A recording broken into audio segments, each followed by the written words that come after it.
बात हम बता दें आपको, खुल्लम खुल्ला बता दें, कोई भी इतिहास का विद्वान आदमी होगा। 3 व्यक्ति हैं, एक है मुबारक शाकिल जी, दूसरा है मोहम्मद सरंगीला और तीसरा है बाबर। ये तीनों होमोसेक्सुअल थे। ये गुरु रहमान कह रहा है, 3 डिलीट की उपाधि लेकर ये बात बोल रहा है। गलत नहीं बोलेंगे क्या? बाबर से हमारी क्या दुश्मनी है? वो तो मर सड़ गया, लेकिन वो तीनों होमोसेक्सुअल थे। सच्चाई है। हाँ बिल्कुल 100%। अरे आड़ की गरिमा को बनाए रखने में उसकी अहम भूमिका रही है। तो निश्चित रूप से Rana Sanga is more better than Babar. Babar को शासक कहना हम लोग की गलती है, बदकिस्मती है, क्योंकि बाबर एक लुटेरा था। चंगेज और तैमूर का वंशज से तुलना राणा सांगा करना अपमान है। राणा सांगा एक महान शासक थे, या अगर हम कहें तो कोई अतिशयोक्ति नहीं होगी। भारत के विरोध में लिख रहा था, राजपूतों के विरोध में लिख रहा था, उसने राणा सांगा के बारे में ऐसी बात नहीं कही। तो फिर जो सांसद कहें या प्रधानमंत्री कहें या कोई भी कहें, राजपूतों को गद्दार कहना या राणा सांगा को गद्दार कहना अपने आप में गद्दारियत होगी। ये बात कह देना कि राणा सांगा ने आमंत्रित किया था, ये गलत है, 100% गलत है। और कहीं भी बोलने के लिए मैं तैयार हूँ, कितना भी बड़ा इतिहासकार क्यों ना हो, उसके सामने मैं बोलने के लिए तैयार हूँ कि राणा सांगा को गद्दार कहना इतिहास के साथ गलत है, छेड़छाड़ है, जो कि नहीं होना चाहिए। क्या लग रहा है सर, जिस तरह से राणा सांगा और बाबर को लेकर के इतिहास के पन्ने खोले जा रहे हैं, आखिरकार इसको कैसे देख पा रहे तमाम? देखिए, एक बात तो मैं स्पष्ट रूप से बता दूं कि मैं इतिहास का शिक्षक नहीं हूँ, इतिहास का छात्र हूँ, और इतिहास मेरी तपस्या रही है। और इतिहास के विभिन्न पहलुओं को, चाहे प्राचीन का हो, चाहे मध्यकालीन का हो, चाहे आधुनिक का हो, चाहे विश्व इतिहास का हो, या अब वर्तमान चल रहा है, उस सब का मैंने गहन अध्ययन किया है और अच्छी यूनिवर्सिटीज़ किया है। तो एक बात तो मैं सबसे पहले ये कहना चाहूँगा कि आजकल के लोग ऐसे सामने आ गए हैं जो अपना काम, मूल काम छोड़ के और ऐसी जगह पर टांग अड़ाना शुरू कर दिए हैं जो उनके ना तो उनके बस की चीज़ है, ना उनके मत्थे की चीज़ है, केवल विवाद पैदा करना चाह रहे हैं। तो ये किसी भी दृष्टिकोण से एक बात मैं आपको बता दूं कि तुझो के बाबरी का फारसी अनुवाद है बाबरनामा, जिसको अब्दुल रहीम खाना ने फारसी में अनुवाद किया था। तो मैं तुझो के बाबरी के भी खंड को भी अच्छा से मैंने पढ़ा है और बाबरनामा के भी खंड को भी अच्छा से पढ़ा है। तो इस बात में तो स्पष्ट है कि जब बाबर लड़खड़ा रहा था और कही कि 1504 से वो काबुल जीतता है, और काबुल जीतने के बाद 1507 में पाकिस्तान के पास धारण करता है, 1519 में वो आपको हीटा के दूर तक चला जाता है। तो इसी बीच में उसको इब्राहिम लोदी के विरुद्ध पंजाब का गवर्नर जो होता है दौलत खान लोदी, आलम खान लोदी निश्चित रूप से बाबर के पास जाता है और इब्राहिम लोदी के विरुद्ध समर्थन मांगता है। और समर्थन मांगता है, वो भी उसका भी कारण ये था कि आलम खान लोदी सोच रहा था कि बाबर तो तैमूर और चंगेज का वंशज है, जो निश्चित रूप से लुटेरा है, लुटेरा था भी बाबर। तो वैसी परिस्थिति में अगर बाबर आता है तो बाबर आएगा, इब्राहिम लोदी को पराजित करेगा, और पराजित करने के पश्चात वहाँ से और वापस धन लूटेगा, धन लूट के वापस चला जाएगा, और तब वो दिल्ली पर अधिकार कर लेगा। ये बात पूरी तरह से सत्य है जो वर्णित है आपको तुझे के बाबरी और बाबरनामा में भी। राणा सांगा बुलाए थे? नहीं, राणा सांगा नहीं, आलम खान लोदी ने बुलाया था। बात तो ये चला, राणा सांगा ने बुलाया। कुछ लोग कहते हैं कि संभवतः ऐसा हुआ होगा। इतिहास में संभवतः नाम की चीज़ बहुत है, लेकिन संभवतः वास्तविक नहीं है। एक बात मैं स्पष्ट रूप से बता दूं और डंके के चोट पर बताऊंगा, चाहे ये उसको हम गांधी मैदान में पूछ लीजिए या प्रगति मैदान में पूछ लीजिए या राज्यसभा में पूछ लीजिए या लोकसभा में पूछ लीजिए, मैं ये डंके के चोट पर बताऊंगा। किसी भी पक्ष में और विपक्ष में न जाके एक इतिहास का छात्र होने के नाते मैं स्पष्ट कर देता हूं कि तुजुके बाबरी के किसी भी पन्ना में, किसी भी छंद में और ना ही उसके जो फारसी अनुवाद है जो बाबरनामा है, कहीं भी इस बात की चर्चा नहीं है कि राणा सांगा ने बाबर को आमंत्रित किया था। यह दूसरी बात है कि कुछ सो कॉल्ड इतिहासकार वैसे थे जिन्होंने इस बात को कहा कि अगर आलम खान लोदी ने आमंत्रित किया तो निश्चित रूप से राणा सांगा ने भी किया होगा। तो किया होगा, ये बिल्कुल गलत बात है। और आलम खान लोदी ने किया था। राणा सांगा के बारे में अगर ये लोग बात कर रहा है तो या तो उनके इतिहास की जानकारी नहीं है और या वह लोगों के बीच में मनमुटाव पैदा करना चाहे। गद्दार है राणा सांगा, गलत बात है। राणा सांगा के शरीर पर 80 घाव था। आपको बता दें कि राणा सांगा एक वीर योद्धा था और राणा सांगा के द्वारा बाबर को बुलाया जाना ये तो बिल्कुल उतर ही नहीं रहा है। और गद्दार कहने वाले लोग खुद या तो गद्दार होंगे या उनको इतिहास की समझ नहीं है। सांसद महोदय का बयान आया, सदन में आया। सांसद क्या, कोई भी बोले, कोई भी बोले तो मैं कट मैंने गधा बोल दूंगा। जो चीज़ इतिहास में नहीं है उस चीज़ को आप इतिहास के पटल पर लाकर दिखाना क्या चाह रहे हैं? दिखाना यही चाह रहा है कि गद्दार है, गद्दार उनका पूरा कौम है, ये देश के खिलाफ गद्दारी की है। बिल्कुल नहीं। बाबर को बुलाया, देश को लुटवा दिया। असम और जयचंद के बारे में कोई बोले तो थोड़ा देर के लिए माना जा सकता है, मीर जाफर के लिए बोले तो माना जा सकता है, लेकिन whether the question rise about Rana Sanga, कहीं भी किसी पंक्ति में किसी लाइन में इस बात की चर्चा नहीं है कि राणा सांगा ने बाबर को आमंत्रित किया था। 12-13 हज़ार सेना लेके जो आदमी आता है, राणा सांगा के पास इतनी शक्ति थी कि राणा सांगा कभी भी कबाड़ सकता था बाबर को। तो ये बात कह देना कि राणा सांगा ने आमंत्रित किया था, ये गलत है, 100% गलत है। और कहीं भी बोलने के लिए मैं तैयार हूँ, कितना भी बड़ा इतिहासकार क्यों ना हो उसके सामने मैं बोलने के लिए तैयार हूँ कि राणा सांगा को गद्दार कहना इतिहास के साथ गलत है, छेड़छाड़ है, जो कि नहीं होना चाहिए। कह रहे इब्राहिम लोदी को हराने के लिए बुलाया था वो। कौन?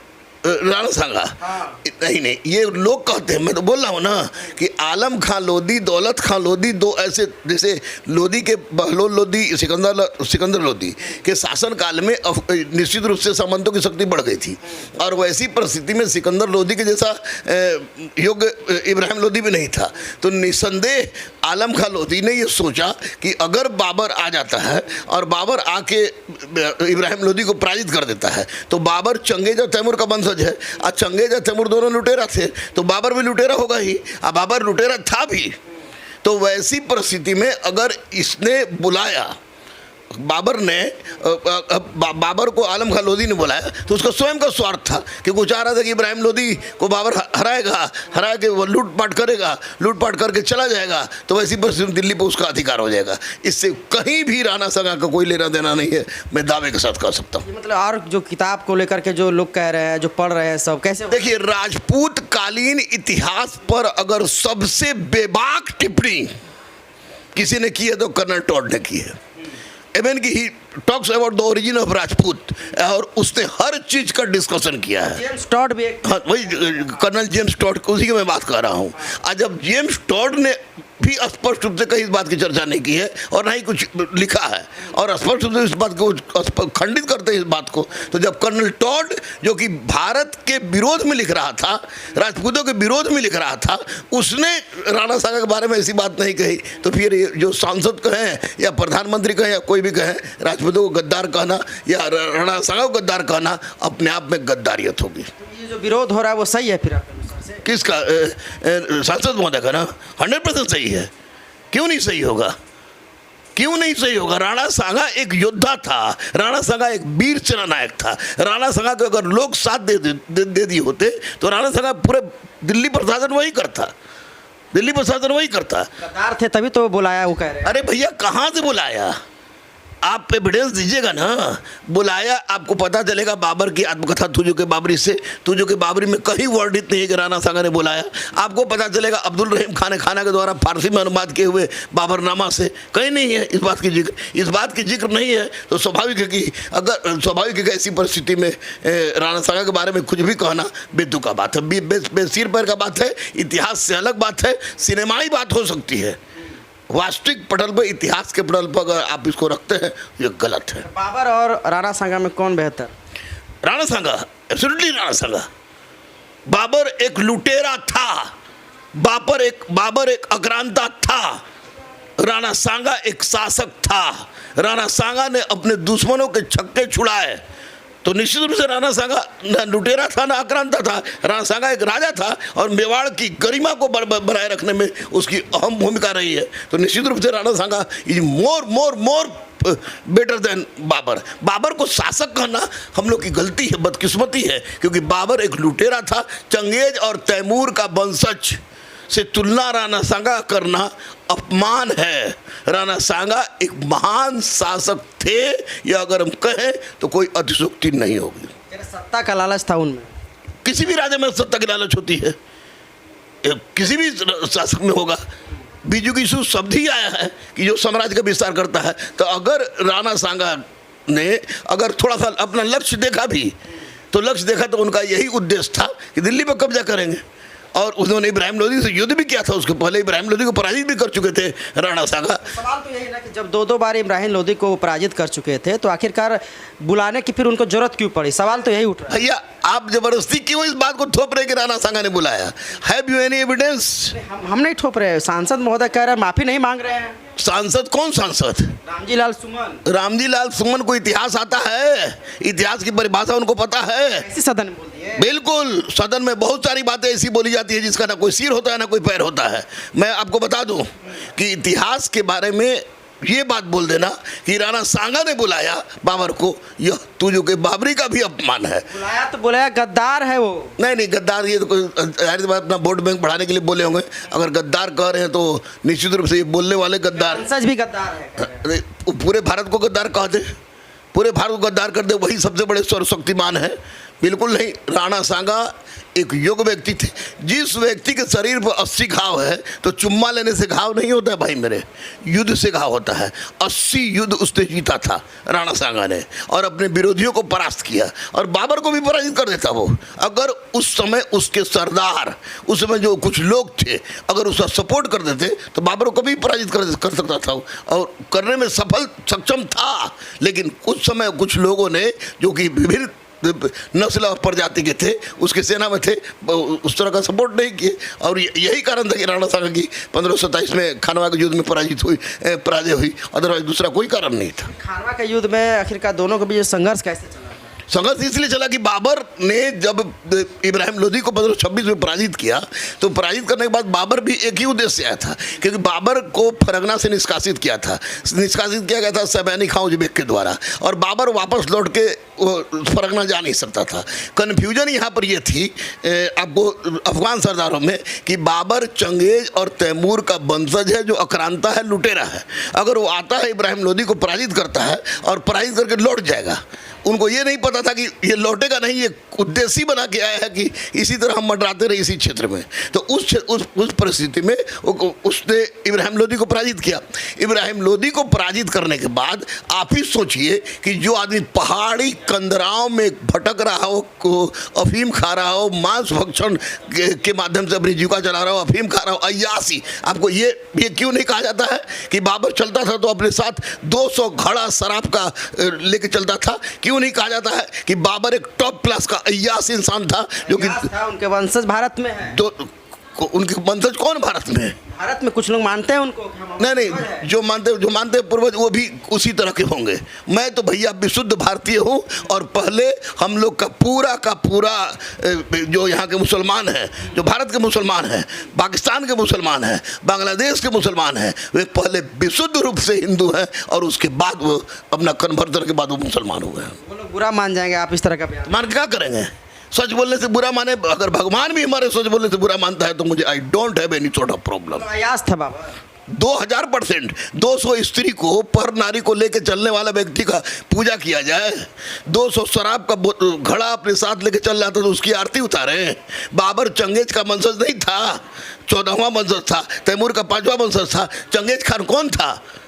तैमूर कौन था? लुटेरा थे, आक्रांता थे और वो लूटने, उन्हीं का वंशज था। बाबर भी लूटने के चक्कर में आया था, लेकिन चूंकि फरगना से निष्कासित था, फरगना जाता तो सैबानी खां उज़्बेक उसको बर्बाद कर देता। इसलिए बाबर ने देखा कि दिल्ली जीते हैं। और हाँ, ये दूसरी बात है कि भारत की जलवायु ने बाबर को इस बात पर सोचने के लिए मजबूर कर दिया कि ज़्यादा भटकने से अच्छा है कि हम यही रहें। और इसी क्रम में 1526 में वह इब्राहिम लोदी को पराजित करने के पश्चात 1527 में लड़ता है वो राणा सांगा से, क्योंकि राणा सांगा उसका सबसे बड़ा कंटेंडर था। अगर राणा सांगा को उस समय के लोग, जो तत्कालिक लोग थे भारत के, अगर साथ दिए होते तो बाबर का नामो निशान नहीं होता और भारत में मुगल सत्ता स्थापित भी नहीं होती। बात आप मुगल का कर रहे हैं। कुछ लोग कहते हैं कि मुगल हमारे पूर्वज है, औरंगजेब वगैरह, वही लोग तो लाए हैं बिरयानी ये वगैरह खाने के लिए, उसको फॉलो कर रहे हैं हम लोग और विरोध करते हैं। अरे बिरयानी खा लेने से हमारे पूर्वज हो जाएंगे? अगर हम बिरयानी खाते हैं, अगर हम पठान सूट पहनते तो हमारे पूर्वज हो जाएंगे। इतना बड़ा बिल्डिंग बना दिए, लाल किला, ताजमहल। नहीं, ये that's different thing. Lal Qila बनाना और ताजमहल बनाना ये ताजमहल बनाना तो एक अय्यासी का सूचक है कि कोई अपनी पत्नी के लिए 10 करोड़ रुपया लगा के उस समय ताजमहल बनाता है। तो ये कोई बहुत ऐसा चीज़ तो नहीं था कि कोई मदरसा खोले हो या कोई विद्यालय खोले हो, कोई महाविद्यालय खोले हो। और लाल किला भी बना था, लाल किला उनका राजमहल था। इससे उनकी वीरता साबित हो ऐसी कोई बात नहीं थी। और फॉर योर काइंड इन्फॉर्मेशन कि जिस तरह से स्थापत्य कला के क्षेत्र में जितनी आर्थिक क्षति मुगलों ने किया है, और उसी का कारण था कि मुगल काल का पतन भी हुआ, तो आर्थिक संकट में उसमें बहुत बड़ा कारण था। बाबर और बाबरी में क्या अंतर है सर? बाबर और का जिक्र जब होता है फिर बाबरी का जिक्र हो जाता है, फिर उस मस्जिद पे हम लोग नहीं जाएंगे, लेकिन बाबरी आखिरकार क्या था इतिहास? नहीं देखिए, जैसे नाम पे जैसे हो गया, देखिए एक बात स्पष्ट है कि जैसे भी जितने भी लोग थे, जैसे महमूद गजनवी हो या मोहम्मद गौरी हो या जितने भी लुटेरा थे, लुटेरे और आक्रांता थे, महमूद गजनवी को भी मैं लुटेरा मानता हूँ क्योंकि मैं इतिहास का छात्र हूँ। अगर किसी को भी कुछ भी एक शब्द भी उल्टा कमेंट करना है तो सबसे पहले हम तो डिस्कशन करें, डिस्कशन करने के बाद कुछ बोलेंगे, क्योंकि मैं सांसद विधायक नहीं हूँ। अगर इतिहास के साथ छेड़छाड़ करेंगे, ज्ञानी होकर के छात्र कर रहे हैं, इसीलिए तो मैं ज्ञान रखता हूँ, इसलिए छात्र हूँ। मैंने लोग किताब पढ़ कर कह रहे हैं कि राणा संग गद्दार। नहीं, वो बिल्कुल गलत कर रहे हैं। वो ये आदत हो गई है उन लोगों की कि किसी तरह की बात को उठाएं सामने। बाबरी का क्या जिक्र है? बाबरी का जिक्र है, देखिए एक बात स्पष्ट है कि बाबर के सेनापति का नाम था मीर बाकी। और बाबर ने जब पानीपत का युद्ध जीता तो पानीपत के युद्ध जीतने के पश्चात एक तो ठिकाना मिल गया उस आक्रांता को भारत में, और जब ठिकाना मिला तो उसने संबलपुर में एक मस्जिद बनवाया, उसने फिर काबुली बाग का एक मस्जिद बनवाया, और उसी क्रम में फैजाबाद जो अयोध्या में उसने एक जीर्ण शीर्ण अवस्था में मंदिर थी, वो मंदिर को तोड़ के एक मस्जिद बनवाया। और मस्जिद चूँकि बाबर के समय बनी, इसलिए बाबर के नाम पर उसका नाम बाबरी मस्जिद कर दिया गया। लोग कहते हैं कि बाबर को जो है वो लड़कों में इंटरेस्ट था, इस तरह का सवाल आता है। लड़कों में इंटरेस्ट था? एक बात सुन लीजिए गौर से, इतिहास में कहाँ बोलना नहीं चाहिए, लेकिन एक बात हम बता दें आपको, खुल्ला बता दें, कोई भी इतिहास का विद्वान आदमी होगा। 3 व्यक्ति हैं, एक है मुबारक शाह खिलजी, दूसरा है मोहम्मद सरंगीला और तीसरा है बाबर। ये तीनों होमोसेक्सुअल थे, ये गुरु रहमान कह रहा है। 3 डिलीट की उपाधि लेकर ये बात बोल रहा है, गलत नहीं बोलेंगे क्या? बाबर से हमारी क्या दुश्मनी है? वो तो मर सड़ गया, लेकिन वो तीनों होमोसेक्सुअल थे। सच्चाई है? हाँ बिल्कुल 100%। अरे मेरा पैसे नहीं, बिल्कुल गलत बात। सोशल मीडिया पर नहीं उड़ती है, करण जौहर के बारे में भी तो उड़ता है, तो गलत है वो गलत है, गलत नहीं है। तो उसी तरह बाबर, हम बोल रहे हैं कि 3 का नाम, बाकी दूसरे का नाम मैं क्यों नहीं ले रहा हूँ? मुबारक शाह खिलजी का नाम क्यों ले रहा हूँ? मोहम्मद सरंगीला का नाम क्यों ले रहा हूँ? मैं बाबर का नाम क्यों ले रहा हूँ? क्यों नहीं हुमायूं के बारे में बोल रहा हूँ? क्यों नहीं अकबर के बारे में बोल रहा हूँ? तीनों होमोसेक्सुअल थे। यस, उनको हिजड़ा पालने का, सॉरी माफ़ करेंगे, वो लोग, उनको किन्नर पालने का उन लोग को शौक था, और किन्नर पालता भी चला इसी उद्देश्य से 100%। युद्ध के अवसर पर, हालांकि बाबर तो 200 औरत को लेकर जाता था, युद्ध के अवसर पर मुगल के कुछ शासक और दिल्ली सल्तनत के कुछ शासक जो थे वो किन्नर ले जाते थे। क्या ये सच नहीं है कि मलिक काफूर और अलाउद्दीन खिलजी में शारीरिक संबंध था? क्या ये सच नहीं है? ये सच है, 100% सच है, 2000% सच है। क्या ये सच नहीं है कि फिरोज शाह तुगलक और ये मलिक सरोवर में शारीरिक संबंध था? क्या ये सच नहीं कि अहमद शाह प्रथम और जावेद खान में शारीरिक संबंध था? ये भी सच है। सैफुल्लाह हो या असद खां, ये दोनों किन्नर थे और दोनों से बाबर को बहुत आत्मीय लगाव था। ये आत्मीय लगाव कैसी? किन्नरों से कैसी? बाबर के शिविर में रहते थे, बाबर का मालिश करते थे। निश्चित रूप से अब ज़्यादा मत हमसे खुलवाइए, क्योंकि खोलेंगे तो बहुत बात निकल जाएगी, लेकिन निश्चित रूप से बाबर अय्याश था। अय्याश की चरम सीमा उसके पास थी, चाहे स्त्री हो या किन्नर, उसके लिए दोनों उसकी समझिए की कमजोरी थी।